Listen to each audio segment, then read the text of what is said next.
Olá, falaremos agora da família Asteraceae. Esta família também é conhecida como Composite, que é um nome alternativo, ou também conhecido como nome Conservanda, que é um nome em que essa família é conhecida por muitos e muitos anos devido ao seu tipo de inflorescência. Esta família é uma Eudicotyledônea e ela dá nome à ordem Asterales. Provavelmente seu nome Aster vem de estrela devido à sua inflorescência. É uma família de distribuição cosmopolita, ou seja, ocorre no mundo inteiro e é a maior família de Eudicotyledôneas, com cerca de 1.700 de gêneros e entre 24.000 a 30.000 espécies. No Brasil, nós temos 300 gêneros e 2.173 espécies. É uma família muito importante de vegetações mais abertas, locais de campo. Então, a maior diversidade está no Cerrado, seguido de Mata Atlântica, mas também com representantes significativamente na Caatinga, no Pampa e menor representatividade na Amazônia e Pantanal. Como espécies alimentícias importantes, podemos citar o girassol, que também é considerado ornamental, o alface e almeirão, escarola e chicória, que são variedades de uma mesma espécie. Outra também de importância econômica é a alcachofra, na qual se consome a inflorescência no começo do desenvolvimento. Então, antes de abrir as flores, a inflorescência, né, mais especificamente as brácteas, são comestíveis. Como medicinal, podemos citar carqueja, camomila, o guaco, estévia, milfolhas e outras espécies. Muitas espécies ornamentais, como o próprio girassol, margarida, crisântemo, dália, zinnia. É uma família de locais mais abertos, muitas vezes com várias espécies conhecidas como plantas daninhas ou invasoras da agricultura, mas são espécies que iniciam a colonização de áreas abertas. São invasoras na agricultura. Muitas delas são nativas, mas realmente nós temos algumas espécies que são exóticas e invasoras em relação ao ambiente, não em relação às plantações. Então, tem muitas espécies, né, dessas chamadas plantas daninhas ou plantas colonizadoras de áreas abertas, como picão preto, picão branco, alosna, vassourinha, dente de leão, entre outras, serralha e outras. Vassourinha, na verdade, é um nome popular utilizado para várias espécies da família Asteraceae, entre elas aqui o Baccharis dracunifolia. É uma família mais herbácea, com subarbustos e arbustos, e menos frequentemente nós temos as lianas, né, as trepadeiras, como um caso aqui de uma espécie do gênero Mutisia, e árvores, né? É uma família que às vezes pode apresentar látex e espinhos, como no caso desse gênero de espécies arbóreas aqui, o Dasyphilum, que em algumas espécies, então, você tem a presença de espinhos no tronco. É uma família de folhas alternas ou opostas, simples, com margens inteiras. Então, aqui a gente consegue ver uma folha simples, provavelmente alterna aqui, né? Olhando nesse pedaço, com as suas margens inteiras, ou também nós temos, em algumas espécies, folhas bastante recortadas, serreadas a mais recortadas, né, conhecidas como pinnatisectas.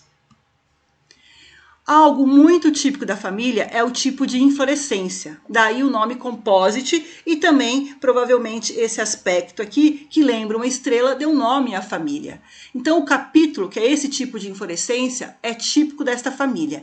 O capítulo é um tipo de inflorescência em que você tem um receptáculo discoide, flores geralmente sésseis, aderidas ao receptáculo e rodeando esse receptáculo, brácteas bastante vistosas, que formam um invólucro junto às flores que geralmente são pequenas e que dá então esse aspecto bastante bonito às espécies da família Asteraceae. Então, nesse capítulo, né, esse tipo de inflorescência, ele pode apresentar todas as suas flores iguais entre si ou como é o caso dessas fotos, flores diferenciadas, com flores externas, chamadas flores do raio, geralmente de simetria bilateral, e geralmente são flores estéreis que vão ajudar, junto com as brácteas, como é o caso aqui, as brácteas e essas flores do raio, vão auxiliar, né, na ornamentação e no auxílio na atração de polinizadores. Já as flores do disco são flores, nesse caso, né, quando tem essa diferenciação, flores de simetria radial, podendo ter um sexo só, mas mais comumente ter nos dois sexos, e com a função, então, reprodutiva. Aqui também nós temos uma outra espécie em que as flores do raio são diferentes das flores do disco. Então, há capítulos em que as flores são todas iguais e as brácteas é que auxiliam na atração dos polinizadores, mas há outras espécies em que as flores são diferenciadas e as flores do raio, juntamente com as brácteas, é que vão fazer aquela estrutura, aquela inflorescência se tornar atrativa aos polinizadores.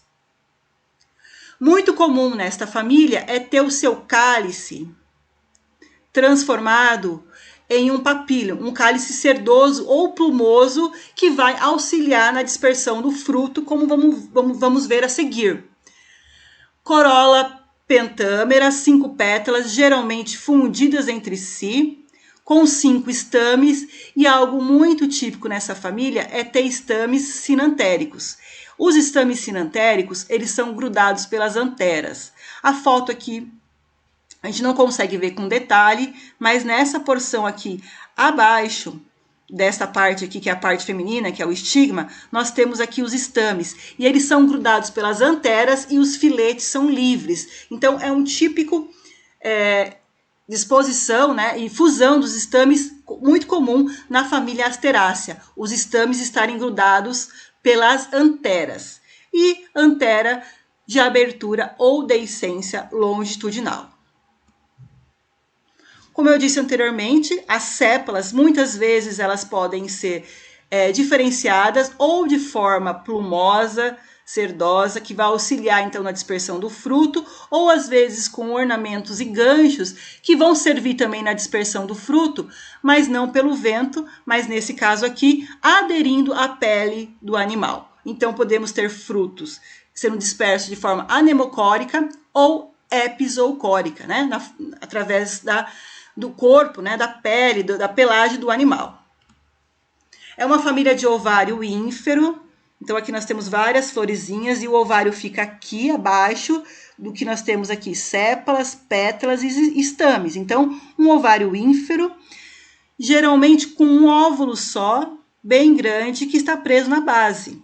Então, quando nós temos um girassol, aquilo ali é uma inflorescência. E para quem já observou, cada florzinha de girassol vai gerar uma única semente de girassol, porque cada ovário tem um único óvulo, né, de placentação, então, basal.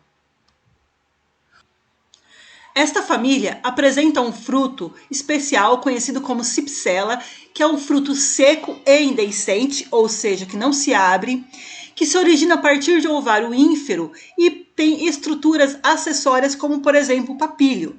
Neste caso aqui, o fruto propriamente dito, vindo do ovário, é essa estrutura marronzada. Essa parte esbranquiçada, plumosa, provém então do cálice, que apresenta sépalas então diferenciadas. Neste outro caso do picão preto, tanto o cálice quanto outras estruturas, junto com o ovário, que agora desenvolvido em fruto, possui estruturas que vão aderir junto ao corpo do animal. Então aqui uma dispersão anemocórica e aqui epizoochórica. É uma família mais herbácea, com subarbustos, arbustos, muitas espécies que iniciam a colonização de áreas abertas, algumas chamadas de plantas daninhas, né? Lembrando que esse termo é um termo de planta daninha para agricultura, apesar de termos algumas asteráceas que não são nativas e podem até ter um caráter invasor, mas é uma importante família herbácea de um modo geral, com espécies tanto nativas quanto também exóticas, né? Então, alguns exemplos: Aqui, esse gênero conhecido como Falsa Emília. Aqui, uma espécie de trepadeira do gênero Micânia, uma das mais comuns. Aqui, a Maria Mole ou Berneira, que é um arbusto ou subarbusto. O Porofilum ruderale e várias outras espécies, então, desta família, que tem essa característica mais herbácea ou arbustiva. Como dito anteriormente, não é uma família com muitas espécies arbóreas, né? É uma família realmente mais importante em áreas mais abertas, mas na região a espécie arbórea mais encontrada seria então o cambará. E esta outra espécie aqui, às vezes ela pode começar com um aspecto de trepadeira, né, descendente, até adquirir o hábito arbóreo. Então é uma família com grande riqueza e diversidade, né? Mas no Brasil nós temos a sua maior riqueza junto ao cerrado, mas com importância na caatinga, no Pantanal, ou seja, áreas abertas. Mas aqui na Mata Atlântica também temos uma riqueza expressiva de asteráceas.